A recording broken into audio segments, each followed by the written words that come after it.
Kia ora koutou katoa to CARE's Activist in Residence program. This week we are so excited to have with us the Ngati Poro Wahine activist, Tina Ngata. Tina is an environmental rights defender, an indigenous activist, and a leader who has shaped much of the conversation on indigeneity and climate justice. I'm particularly interested in learning from Tina the ways in which our analysis of white supremacy, climate colonialism, and indigenous rights intersect with each other.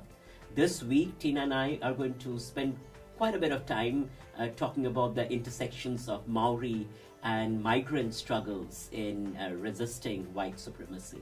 So, such a delight to have you with us, Tina. Welcome. Oh, tēnā koe, kia ora. Thank you very much for the offer to come and sit and talk about these huge issues, the big monsters as we call them, and look at how we can tackle them. Kia ora.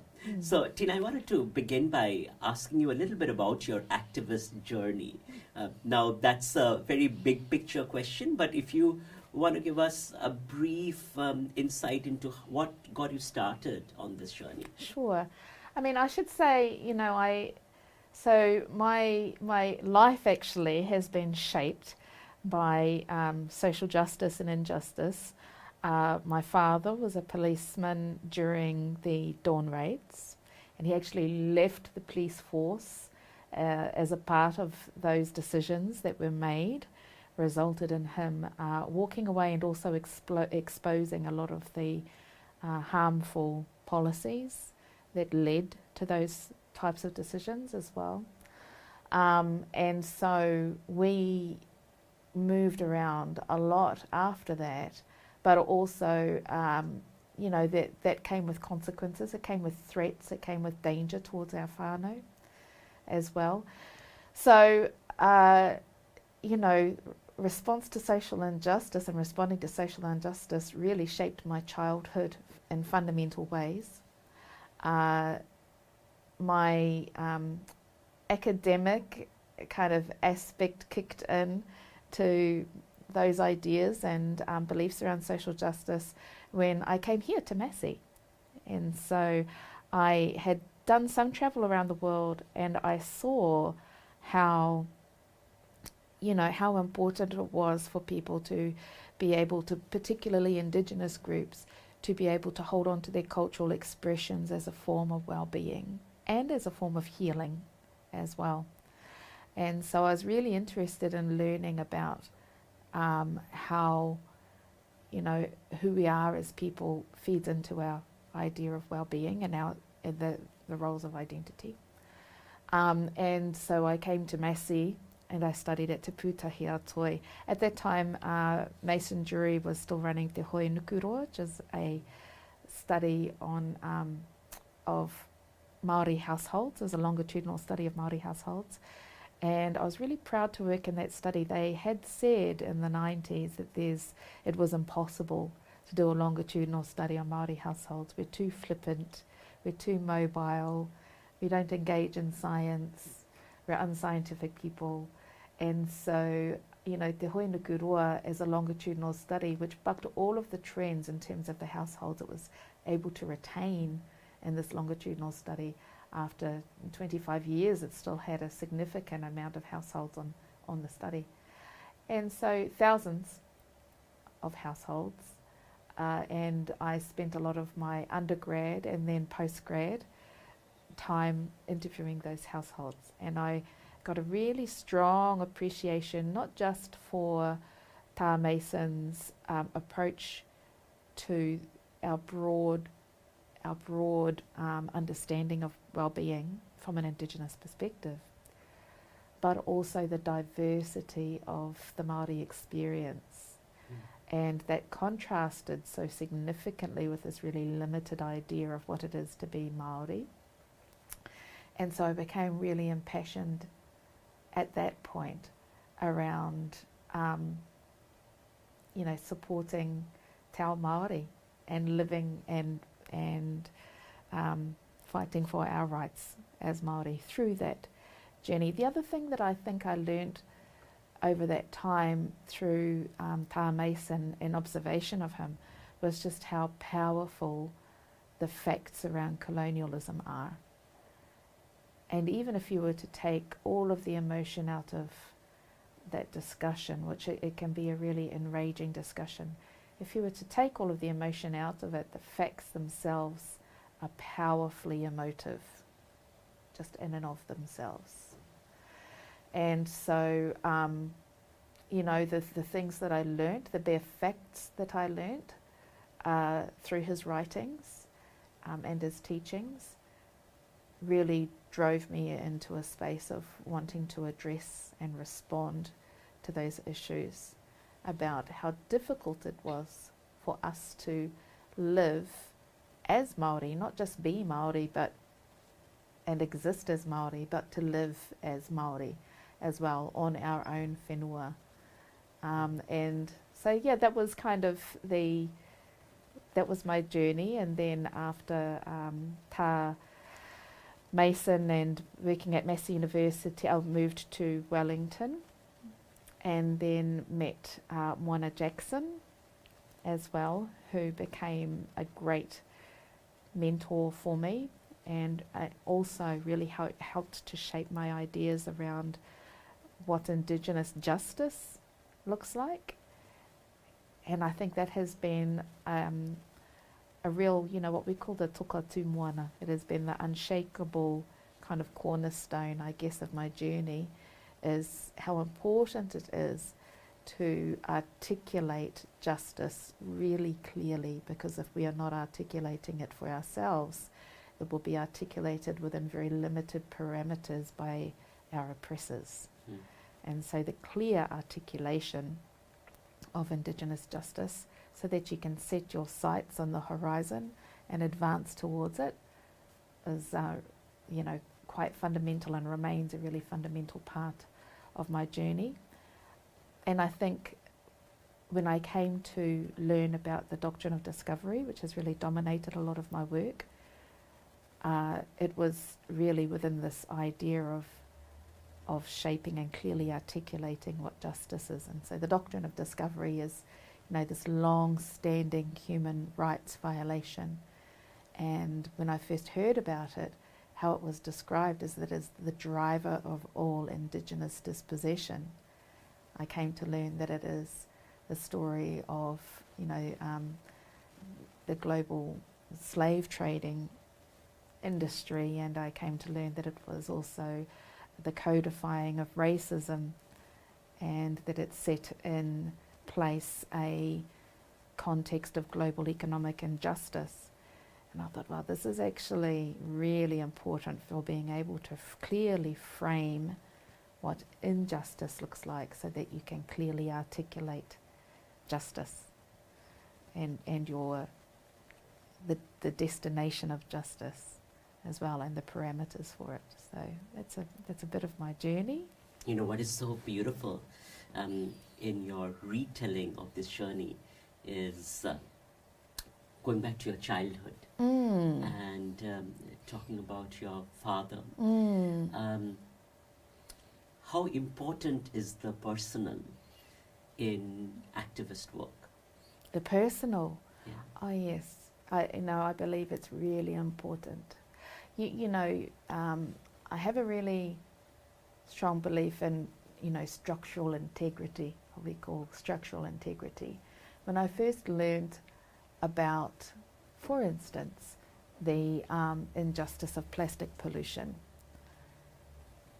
for me, in my approach and what I learned, it was really important that I not just, if I was going to take a stand against plastic pollution, that I not just go out and campaign on it. I needed to understand how I personally contribute to the problem. So I undertook a year of no plastic. I would not purchase plastic. It was an abysmal failure. An abysmal failure. The first month that I tried it, because I thought, okay, if I do have to, I'm going to save it, and I'm going to be accountable to myself. Every month I'm going to weigh the amount of plastic that I've bought. Well, the first month I just saw all of this plastic, but it was, I had to become aware of it, and I had to face up to it. and become personally accountable to it in order to understand my role in the system and to almost geolocate myself within the system, within the systemic problem, so that I could start to chart my pathway out of it. If I can't chart my pathway out of a problem, who am I to ask anybody to follow me or to expect anybody to follow me? Or even if I don't, to allow anybody to follow me if I can't chart my own pathway out of it. And so for me, structural integrity in terms of your own approach to a problem is about understanding, where you feature in it and your journey through that, even going back to your childhood as well. So you must personalize it in order to not be a shell. There's nothing, this is a very fragile structure. If you're only going to be a shell with nothing internal, that's a very fragile structure. If you want something that's, going to be robust, that is going to last the journey, particularly for difficult journeys, for, really gnarly issues, it's going to be a long journey, it's going to be a hard journey. You need structural integrity. You're only going to do that when you're critically self-analytical. You're talking about sort of a practice of critical reflexivity, yes. if you will, Yes. right? And continually reflecting on one's embeddedness within these structures of power, which also brings an interesting question, going back to your narrating of the story of your father, which is sort of this critical analysis of our own complicity within these colonial structures vis-a-vis our capacity to resist these structures. Yes, absolutely. And I think, he really set the standard for me. And, having been a part of the New Zealand police and then seeing these things that he deeply, deeply disagreed with and trying in multiple ways to shift that from within the system, and then realizing that there comes a time where you have to walk away. And then how do you walk away if you're walking away from injustice? Do you walk away in a way that, allows that injustice to be perpetuated? Or do you walk away in a way that leaves a mark and tries to create change? So when my father walked away, he took everything that he knew and the evidence of it and went to the media and exposed a lot of it. And that came with a significant price for us as a family. As I said, it came with threats, it came with, a lot of issues for us as a family. But he did that because he really believed that it was the right thing to do, and he had a really strong adherence to ideas of fairness and justice.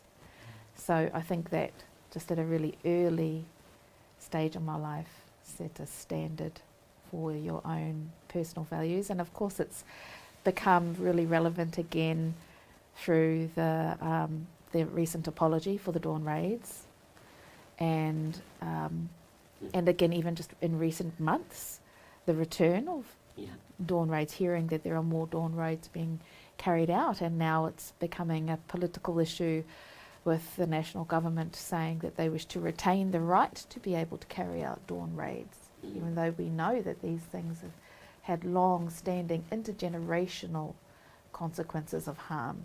And I wanted to say, particularly around this idea of, personalising the political, for the big issues around countering racism and white supremacy, addressing climate change, corporate political activity. These are big issues. They're also big foes. It's frustrating. You see a lot of people burn out. I've seen a lot of people pass away from fatigue, from these issues. So it's a big fight that you're undertaking, and you're not going to make it if you are only going to take an intellectual approach.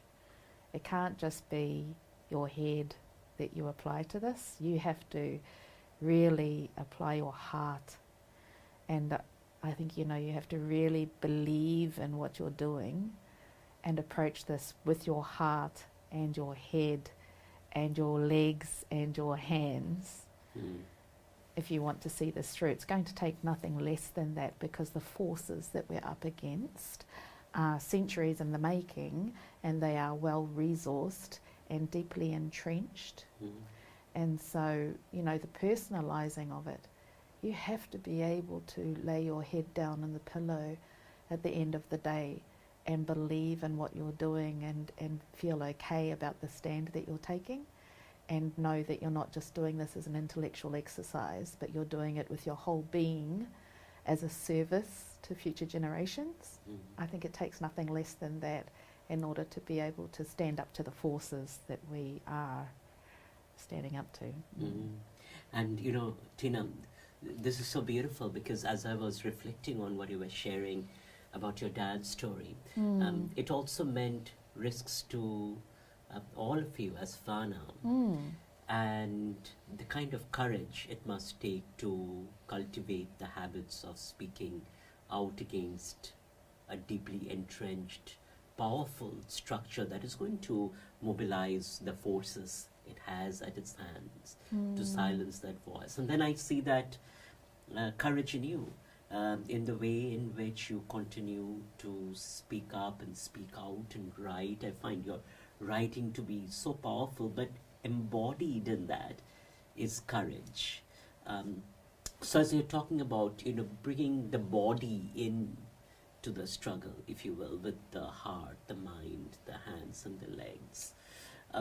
Could you talk a little bit about how one cultivates the courage? Because, you know, there are times when sort of the heat gets really high, the volume of heat.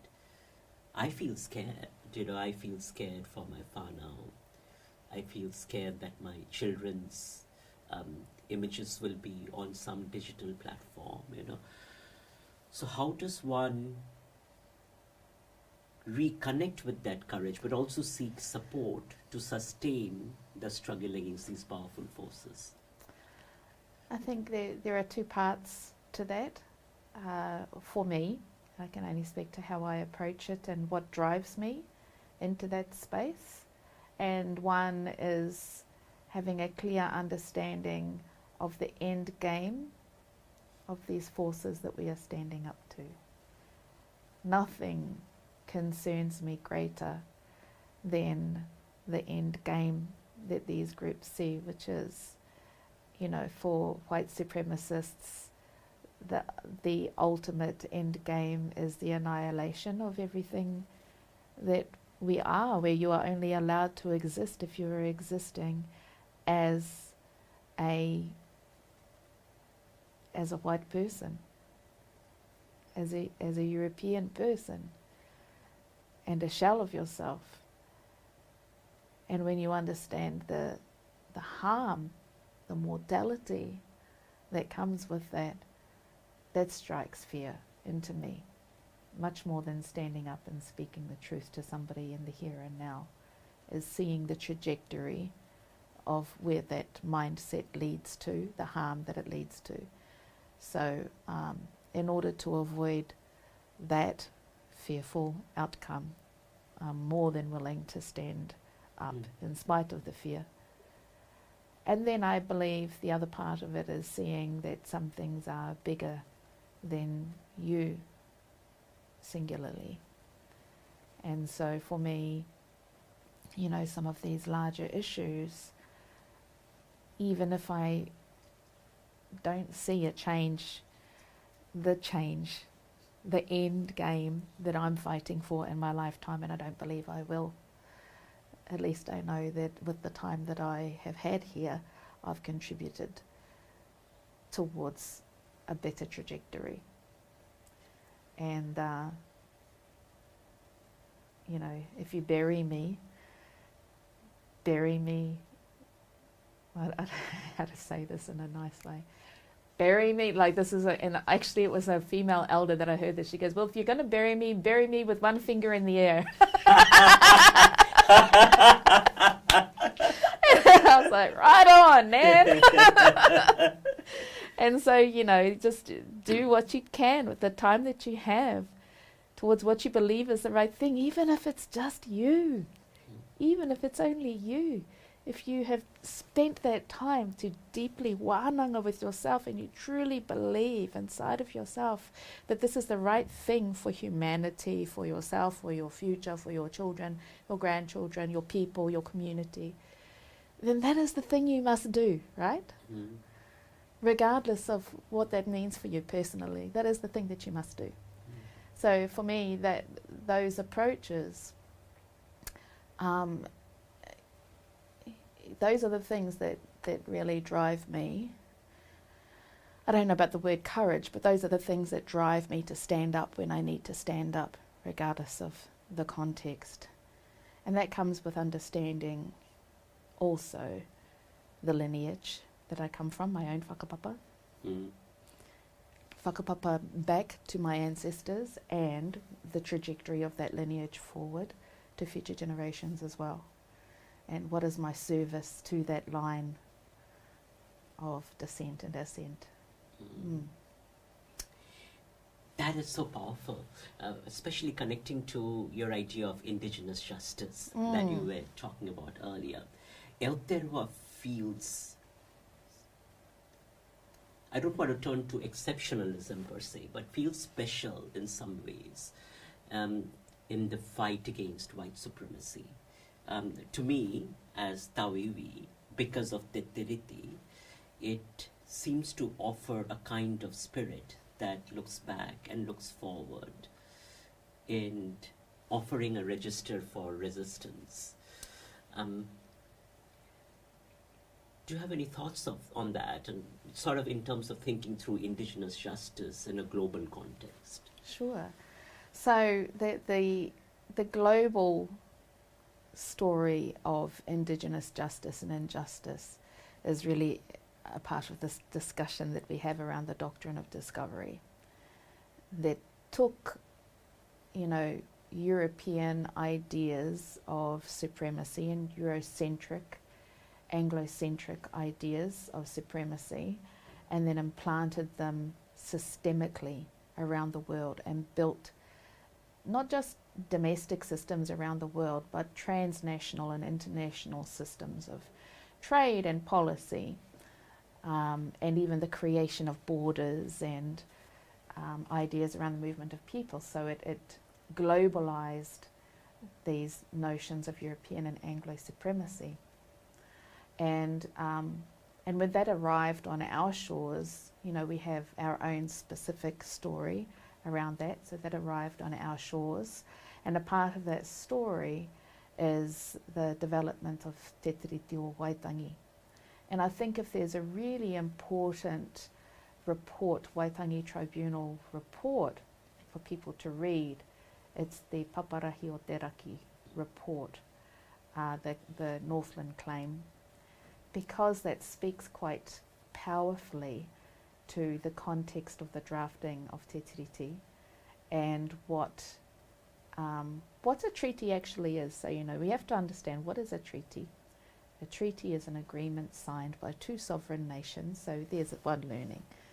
We obviously had sovereignty in order to be able to sign up to Te Tiriti. The second question is, was the treaty a treaty of cession? Well, the greatest of experts on this matter have already gathered and deliberated and collected evidence around that and have come to the considered conclusion that no, it was not a treaty of cession.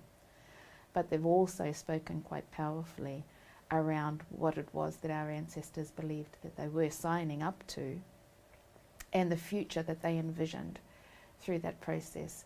So I think Te Tiriti o Waitangi is a really powerful tool, if we allow it to be, can be a really powerful tool to counter the forces of European imperialism. That was the vision of our ancestor signatories on Te Tiriti o Waitangi. That is what they believed could happen when it was applied.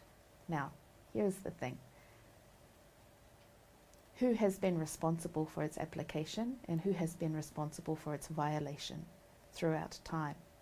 From the moment of its signing, Tau Māori have had to drag our treaty partner back to the treaty time and time again to remind them of their responsibility. And every bit of treaty progress that we've experienced in this nation has come through Te Ao Māori. And, you know, Te Treaty, as much as it's called a Māori concept and a Māori issue, it's actually the people who it created rights for were not Māori. We already had rights by virtue of our whakapapeha genealogy and our presence here. We already had rights, created rights for tauiwi, created rights for non-Māori. And it said to them that, yes, you can make your home here, but not at the expense of the people whose home it already is. And these are the standards by which you may call this place home. And so it's become a Māori issue because Māori have played such an important and consistent role in holding the Crown to account for those standards by which tauiwi may call this place home. And even holding them to account to the standards by which they may exercise or express kawanatanga. Because when you consider what was happening at that time, Parliament, of course, when we signed Te Tiriti, Parliament did not exist. That was not within our framing of kawanatanga. Kawanatanga was a completely new word at the time. And the only kawana that we had was Hobson, right? Hobson had a rangatira. The rangatira was Queen Victoria. And so you have to look at Te Tiriti to say, okay, so we've accorded kawanatanga here, and rangatiratanga rests with ngā hapu o Aotearoa. And so in terms of what that means for the perceptions of what those 505 signatories on Te Tiriti o Waitangi, which accorded kawanatanga to Hobson or to Queen Victoria, she got kawanatanga, and we got rangatiratanga, and what that meant in terms of the agreement. So off the back of that agreement came the 1852 New Zealand Constitution Act, which enabled settlers to establish a government, a parliament that was never a part of what was agreed to in Te Tiriti. And then from there, from that parental violation of Te Tiriti, come all of the subsequent violations. And over time, our job has been to consistently bring them back again to go, now this is a violation, now this is a violation, this is what honouring Te Tiriti looks like, this is a... And so we've done that work so often and so consistently that Te Tiriti o Waitangi has come to be seen as a Māori issue. Because we've been the protectors and the defenders of it for so long. You know, part of this seems like, and going back to doctrine of discovery, sort of the deployment of racist discursive architectures, if you will, to deny the long histories of science, of governmentality, of rule that already exist and have been in existence. So it seems like it is in that backdrop then that there is this articulation of democracy, and that we see being deployed even in the contemporary context. You know, the kind of rhetoric, one person, one vote. You know, which fundamentally seems to be based upon this racist denial of Te Tiriti. So how does one then challenge that kind of racist discourse, especially when that is being mainstreamed by political parties here in Aotearoa? Yeah. So, you know, I think that the discussion around the doctrine of discovery is so important in this space because, again, it allows us to articulate justice and also to articulate political justice, but it also tells the story of how these Eurocentric and Anglocentric ideas became deeply embedded in ideas of intellectual theory and in science as well. And, you know, you have a look at what was once justified through ideas of Christian domination, because the full name is the doctrine of Christian discovery, And this was a very, at the time, Christianity was a very powerful vessel for carrying, this racist discourse around the world, this idea of Christian supremacy. And then with the advent of the Age of Enlightenment, a lot of these people were already by that point deeply invested in these racist economies of slave trade and indigenous dispossession. And so in shifting across to intellectual justifications, they created faux science. Now, some of the science is terrible. It's, talking about the most effective ways to whip a black person because they have very thick skin, and even these ideas about Maori being thick-skinned, and it came through in even some of our vaccination discussions, the ideas that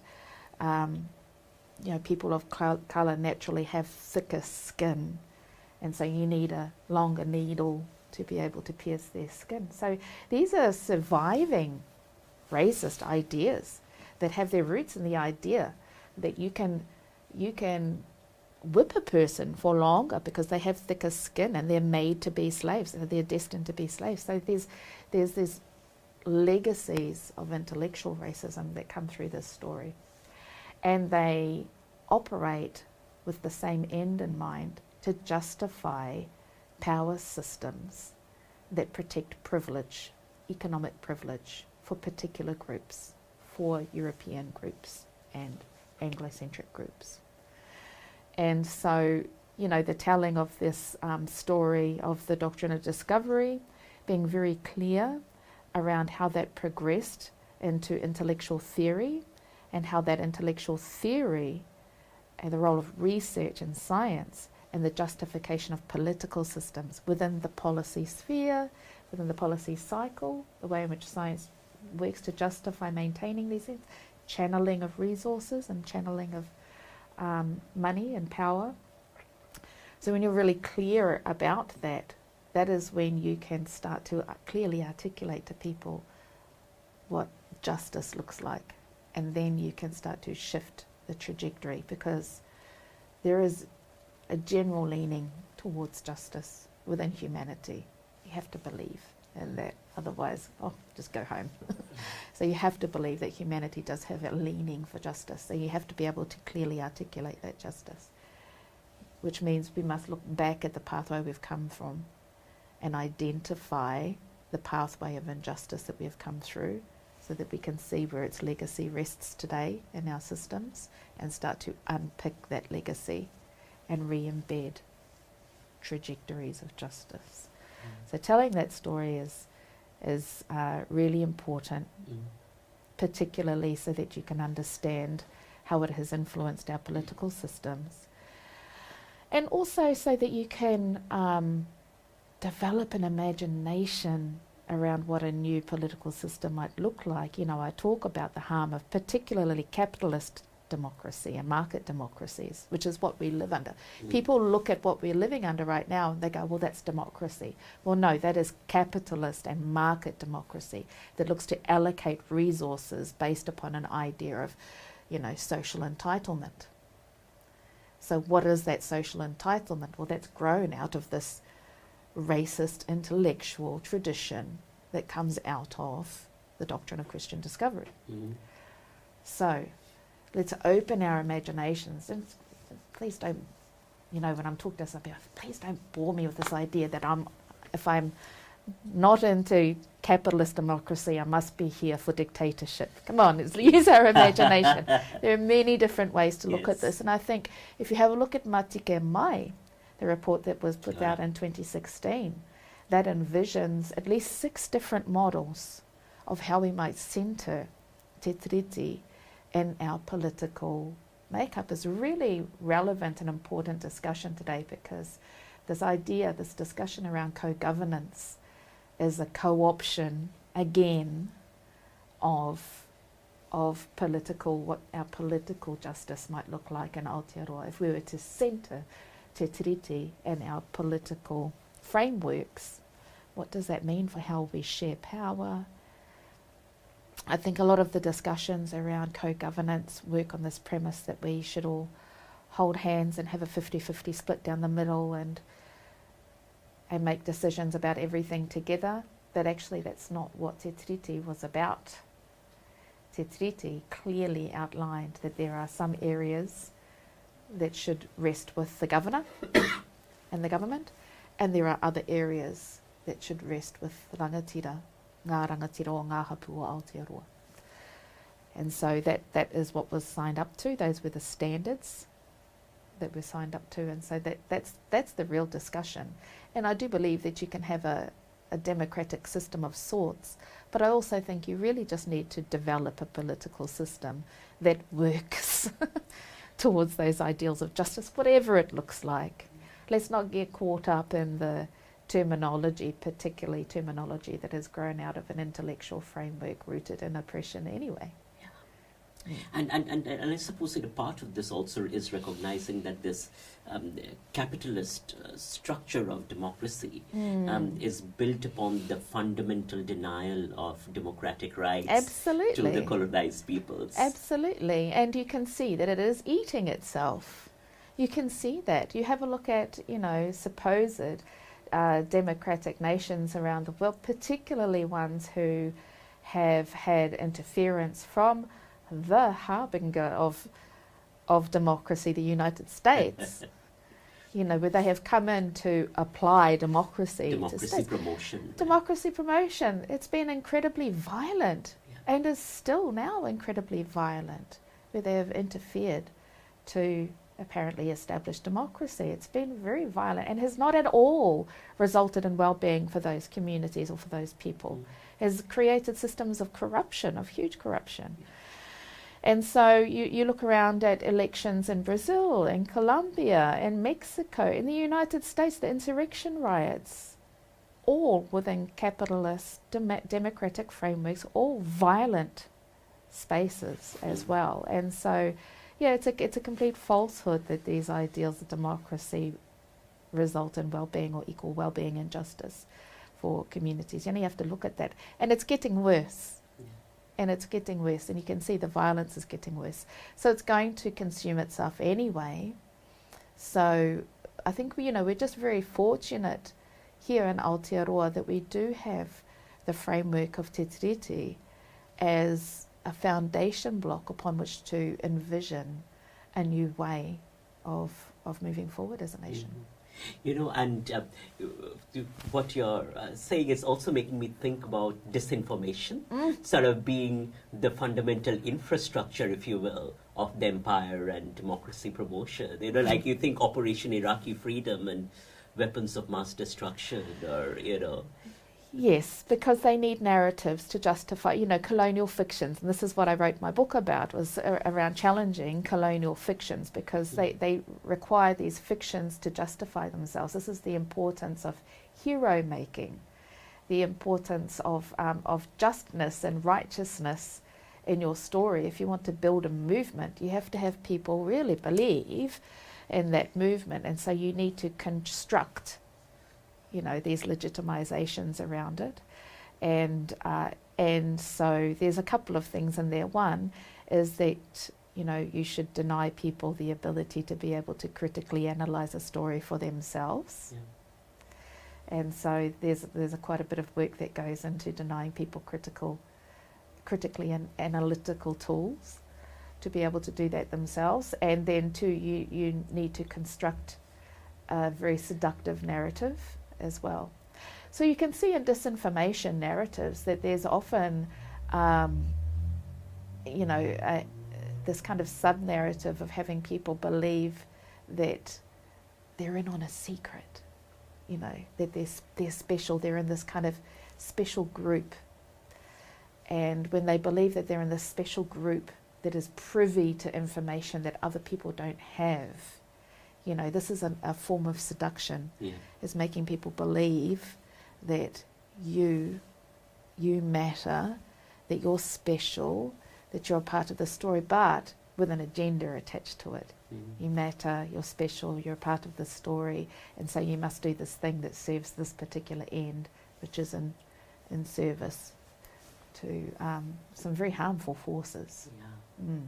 You know, Tina, you talk about constitutional transformation. You referred to Moana Jackson and the two spheres. One of the things I wondered is that in the current structures, for instance, if you're making claims, it seems that the framework for making claims is situated within the whiteness of the settler colonial structure. Yes. So how does one retain the transformative nature of the commitments of Te Tiriti while having to negotiate a colonial structure based upon its rules of whiteness? You know, I think, you know, so the critique of the Waitangi Tribunal is just as important as the products of the Waitangi Tribunal. And there is an increasing voice that critiques the Waitangi Tribunal as a construct of the government. And it's, you know, it's really interesting because when the Declaration for the Rights of Indigenous Peoples, which was drafted by Moana Jackson and many others, you know, wonderful Indigenous leaders, and that too exists within this, you know, kind of broader colonial framework of the United Nations, a collection of colonizing nations as well. But that was also drafted by some brilliant Indigenous minds. And when that was first put through to the General Assembly, the groups who did not vote in its favour were, of course, the nations, the most dominant colonial nations, were New Zealand, Australia, USA, Canada, I think Mexico, were the ones who refused to sign on to it. And when New Zealand refused to sign on to it, they actually utilised Te Tiriti as the reason to not ratify the Declaration for the Rights of Indigenous Peoples. And they positioned that actually to do so would disrespect Te Tiriti. And I found that that's really interesting to see, to watch them actually weaponise Te Tiriti against Indigenous rights in an Aotearoa context, even for a document that is drafted by Māori, you know, who Māori have participated in the drafting of it. So, yeah, I found that to be an interesting demonstration of some of the problematic approaches to Te Tiriti by our Crown, because, you know, one of those factors is that actually the Waitangi Tribunal obviously is limited to breaches from 1840 onwards within a particular context of the articles of Te Tiriti. It's crafted within a colonial context, as you point out. The ultimate authority on the matter is the Crown, and we see that coming through again and again, where even when the Waitangi Tribunal delivers findings like Te Paparahi o Te Raki that Te Tiriti was not a treaty of cession,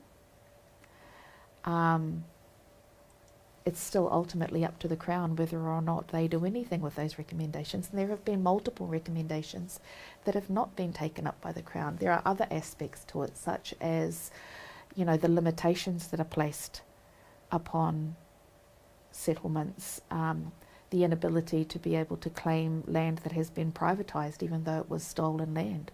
Once it's been privatised, it can't be included in a settlement.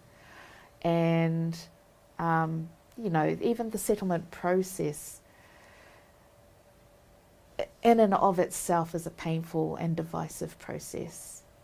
It is under-resourced for people to be able to gather this information. It's deeply traumatic information that you're then placing before a group, which is then contested by the Crown as well, who are basically gaslighting you about your own experience of colonisation. And this process, which is completely toothless, has been put forward as the reason why we should not why we don't need to and should not ratify the Declaration of the Rights of Indigenous Peoples, even though historically it has been Māori who, as I say, have dragged the Crown to the table to actually honour Te Tiriti in the first place, and that is an ongoing issue. So yeah, it's an issue that, you know, the Waitangi Tribunal and the current placement, constitutional placement of Te Tiriti o Waitangi sits within this broader framework of Crown authority, which in and of itself is a violation of Te Tiriti o Waitangi. The level of authority claimed by the current government, you know, and it's almost absurd. Te Tiriti matters enough for you upon which to base a government, but it doesn't matter enough to be enforceable by that same government. You know? So just this picking and choosing, the perversity of the picking and choosing about when it matters and when it doesn't matter. If it doesn't matter enough to be enforceable, then how do you base your entire government upon it? Your very presence is based upon it. But it's not enforceable and doesn't matter enough to be able to claim back privatised land, and doesn't matter enough to be able to actually apply the findings of the tribunal. So, you know, I think it's always going to be problematic whilst it's still applied within this larger assumption of Crown authority, which in and of itself is a violation. And the assertion of legitimacy in that sense reproduces the whiteness of the Crown. Yes, yes it does. You know, Tina, as we move toward wrapping up, I'm really drawn toward a few things. One, you said about how important it is to maintain the strength of dissent amidst the shiny seduction of co-option. You know, do you want to speak to that a little bit? Sure. So, you know, I think as we have become more articulate in speaking to justice, and a part of this is tied into a global movement of justice, the civil rights movement, and the Black Lives Matter movement, the Indigenous rights movement, the climate rights movement, migrant rights. As we have become more articulate in this space, you can see that Crown forces, white supremacist governments, and the vast majority of governments of white supremacist governments have become more sophisticated in positioning themselves in a way that appears beneficent, that appears to be righteous, but actually doesn't really do that much at all. So it's there's these practices of performativity, and making grand gestures, but then not actually resourcing it properly, not actually putting the power relationships in behind it to make it eventuate into anything at all, but making grand gestures, large performative displays that they will then ride for political capital for a long time, whilst they fail to actually support it to effect any change. So that has become a very sophisticated tactic. An excellent demonstration of that was the recent statement by the Vatican in response to the long-standing call of Indigenous peoples to rescind the doctrine of discovery. And what they put out was a statement of repudiation, and that repudiation completely failed to take responsibility and step into accountability for what the Catholic Church did and the Vatican is responsible for. Now, they wrote the underlying papal laws which codified racism and an entitlement to enslave people and dispossess them of their lands. They've never rescinded those laws. They still have not rescinded those laws. Actually, sorry, I tell a lie. One of those laws was effectively rescinded in the 1530s for 1 year, and then they revoked that rescindment and put it back in place. Which law was this, do you remember? So they had looked at, there was a there's a papal law called Sublimis Dei. And Sublimis Dei says God is sublime, and the previous papal laws, and it references, it was discussing inter se terra, Omnis Pontifex, previous papal laws which denied Indigenous peoples their humanity should be cast out, and you are not able to punish or harm Indigenous peoples who refuse to convert to Christianity. And then exactly 1 year later, because of the pushback from the conquistadors and comintieros, which are the people who established farms, essentially settler farmers, who were previously conquistadors, had pushed back on that and said, okay, hang on, we've established ourselves on these nations. We've already enslaved them. You're telling us we can't do that now. And so, it only took a year for the Vatican to then revoke that rescindment, that single rescindment, with a new papal law called Non Indecens Videtur, which says essentially it should not be indecent to carry out the acts of colonialism as well. So they have actually proven that they can do it.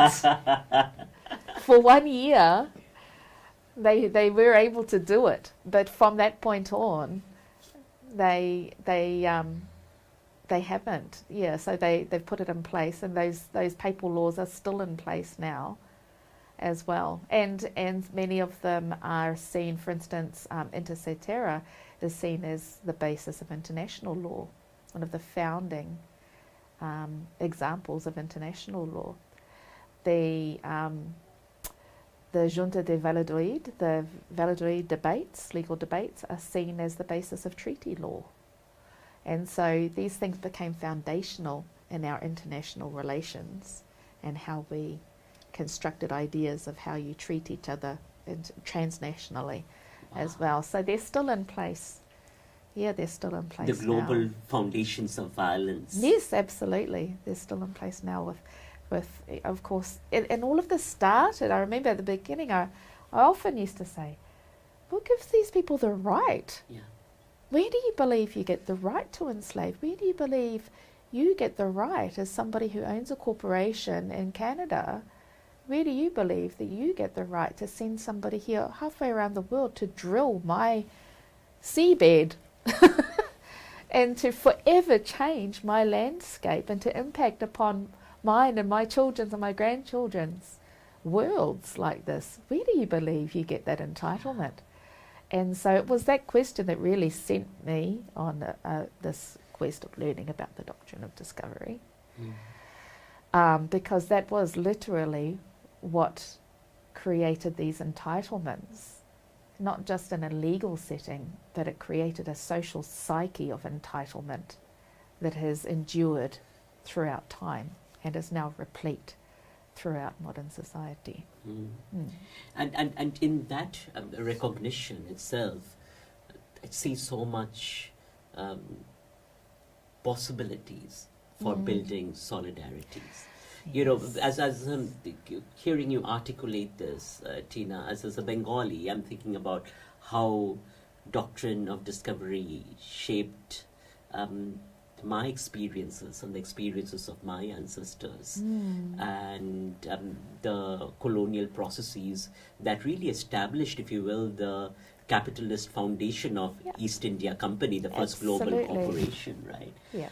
So the question then is, particularly for migrants of color who have come to Aotearoa, bringing with them these experiences of the effects of the colonial violence rooted in doctrine of discovery. Absolutely. What are the openings for crafting solidarities with Ngata Whenua and really anchoring in Te Tiriti? You know, I think the foundations of relationships of solidarity come with clearly understanding your intersections and your divergences. You know, so you need to know your story. You need to listen and wānanga with people about their story so that you can see, actually, This is where our stories intersect, and otherwise you'll be sold another story. You'll be sold another story by people who have a particular agenda. And so the story of the doctrine of discovery and how it has driven people, how it has really shaped the movement of people around the globe, the construction of borders, the construction of economic zones, and the role that it has played in driving people to Aotearoa as well. The economic circumstances that have been created through the doctrine of discovery that have driven people here. And who gets to move and what they're called when they're moved and how they're framed when they move, and the opportunities that are created or denied to them when they arrive here off the basis of the society that has been created here. And where did that society come from, and what was it like in your land as well? And so I think when we understand that story and the background and how there isn't anybody on this planet that gets to escape that story. It has shaped and continues to shape all of our existences. Then I think we will have better foundations for solidarity. Because to an extent, a part of the issue is sometimes we stray into each other's lanes because we don't know the lanes, because we don't know the story. I want to be the best ally I can be to you, Mohan, which means that I have to learn your story. And if I am to enjoy the benefits of having great allies, then they need to understand my story as well. You have to learn to listen to your story. And our shared story, and also where it diverges as well. Yes. Because we don't want to be exercising entitlement into each other's spaces. We're replicating the problem when we do that. So we need to understand, where does that divergence happen and where does our story come together? And, the Indigenous movement alone is a hugely powerful movement. It's the second in size only to the LGBTQI movement. The migrant movement, also hugely powerful movement. If we can establish solidarity upon those grounds, I really don't think there's anything that can stand in our way of moving towards these ideas of global justice. People think, if we don't share this story, people will sell you this idea. And I see it happening now. They'll sell you this idea that Māori don't want anybody else on this land. We only want Māori on this land. Divide and rule. Divide and rule. Divide and rule. Which is, and they'll say that, when we're fighting for treaty justice, that we're fighting to kick everybody else out. No, Te Tiriti is about creating a home for everybody. It's the standards for what that looks like is what treaty justice is. So, I think, when we can tell that story in its fullness, and it's important, we have to be really clear in these narratives. It's so important. That's the basis upon which systems of power legitimize themselves. Our narratives, really, when it comes down to it, our narratives, especially within democracies. So, telling these stories and sharing these stories and sitting in discussion as we are today is incredibly important. So the last big picture question, Tina, we have grappled with some really powerful issues, and to me, these issues point toward perhaps one of the most salient issues of our times, which is climate justice and climate colonialism. Yes. When you think about the kinds of effects we are seeing here in the Pacific, right, with islands going underwater, livelihoods destroyed, it seems that this is also a time where there needs to be a powerful challenge put against the kinds of forces of extractive neoliberal capitalism that have gone to an extreme and continue to perpetuate these extractive practices. So what do indigenous movements offer us in challenging climate colonialism? Sure. So when you look back at, the forces at play today which really drive climate colonialism and climate crime. They haven't actually been around for that long. They've been around since really the advent of the Industrial Revolution, some 300 years. And I compare that to indigenous models of governance, of care for the land and care for waterways, thousands of years old. Look at our relations over in Australia. They've lived in and with and beside and around, these, what people would consider to be, what some people would consider to be hostile environmental conditions of extreme heat or whatever. They've managed to live in these systems but also nurture well-being within these systems for over 10,000 years. Kia ora. You know, at least 1,000 years. I mean, going by our oral traditions, we're also descendants of Pānia, we're also descendants of Maori, we're also descendants of ancestors that have come out of these soils. And so in honouring and recognising that we have oral traditions that say that we have already been here, it's much longer than 1,000 years. Even if we were to just look at our ancestors who came here on the waka, there's 1,000 years or so of looking after waterways, of keeping our systems abundant, and so, and ways of economy, systems of jurisprudence, ways of political organisation and social organisation that were commensurate with an abundant environment. And so I look at the period of time that we have held on to those spaces, and in just 300 short years, actually, if we're talking about Aotearoa, that's 1,000 years compared to 180 years of harm. And that says to me, if you can do that in 180 years, we can undo it. We can undo it, because look at the period of time that we held abundant systems for. If you look at that at a global scale, 10,000 years or more, tens of thousands of years that indigenous peoples have looked after these spaces of abundance. You look at the fact that 80% of the world's biodiversity is held within indigenous managed lands. You have a look at indigenous managed forests, which sequester 300 times more carbon than other forests. And you think, wow, look at the ecological potential of land back.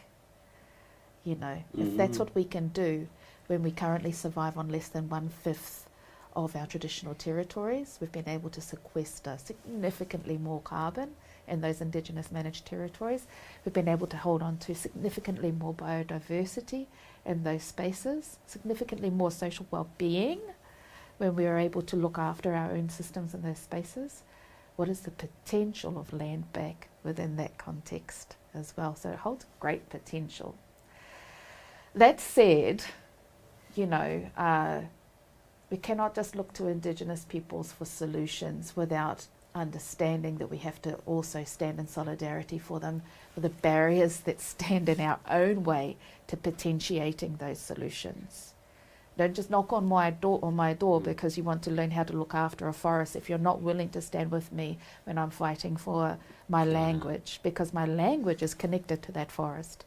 My language is that forest. It comes out of that forest. We have an onomatopoeic language that mimics the sounds of the spaces that we live in, and that holds vital information in how we look after these places.